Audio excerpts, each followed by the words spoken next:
Soc Olga, soc estudiant de doctorat ací en la unitat de zoologia marina i el que faig jo és un poc fer investigació i recerca sobre la contaminació en el mar Mediterrani, concretament a la nostra part, que és la part de la Comunitat Valenciana, i és la que evidentment afecta les nostres costes. La manera en la que investigue jo microplàstics i contaminants és molt oportunista, en el sentit de que jo faig estudis amb animals salvatges que són molt difícils d'aconseguir. Tenim la sort ací de que ja existia un grup molt gran que treballava sobretot en paràsits de peixos i de cetacis i feia estudis en tortugues i tal. Aleshores vàrem decidir que jo me podia encarregar, aprofitant d'aquestes mostres que ja s'agarraven per altres investigacions, que podia aprofitar per a fer recerca sobre la contaminació marina. Al llarg de la meva tesi, bàsicament, el que he fet és analitzar continguts de plàstic en dofins i en tortugues marines, concretament tortugues boves, que són les que hi ha per ací. També els he analitzat en matrius ambientals, com pot ser la sorra de la platja, i la idea un poc és, tot i que m'he centrat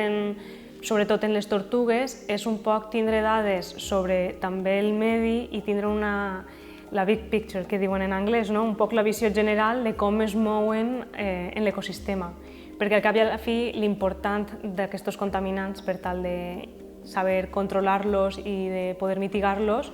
és conèixer el seu comportament en el medi. En tant com afecten aquests contaminants a grans vertebrats, com és el cas,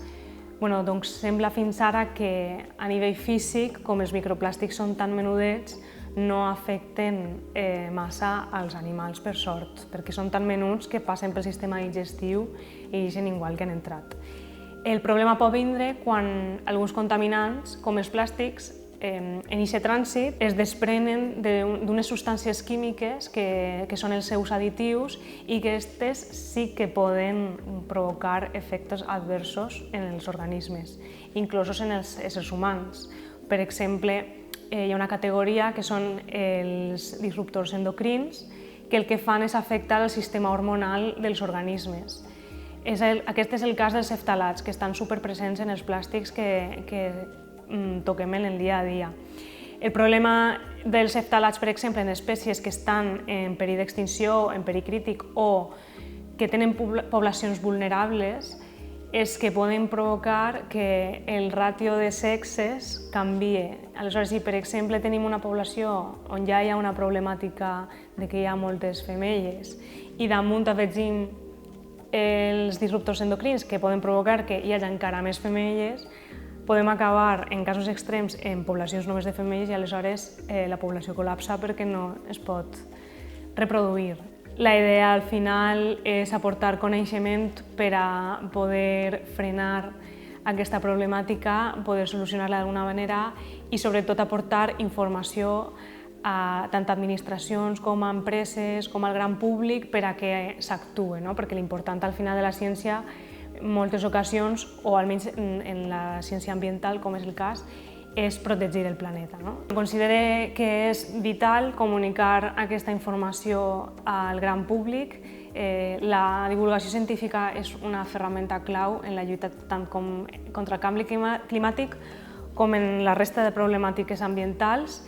perquè al final, en moltes ocasions, i per sort, tindre la informació provoca un canvi de mentalitat, provoca canvi en els nostres comportaments i, sobretot, provoca una conscienciació general que pot incentivar que les administracions i les grans empreses provoquen els canvis reals, que al final són els grans responsables de la degradació ambiental. El fet de que la població conega i siga conscient del patrimoni natural que tenim a les nostres costes, que en moltes ocasions no es coneix, ja fa que la gent vulgui cuidar més el medi en el que està i que l'aprecie molt més i que siga conscient de tot el que tenim i que a voltes no valorem. I per això és important que no només els científics també ho comuniquen, sinó que hi hagi tota una xarxa de comunicació i de divulgació que faci que la informació arribi d'una manera adequada a tots els públics.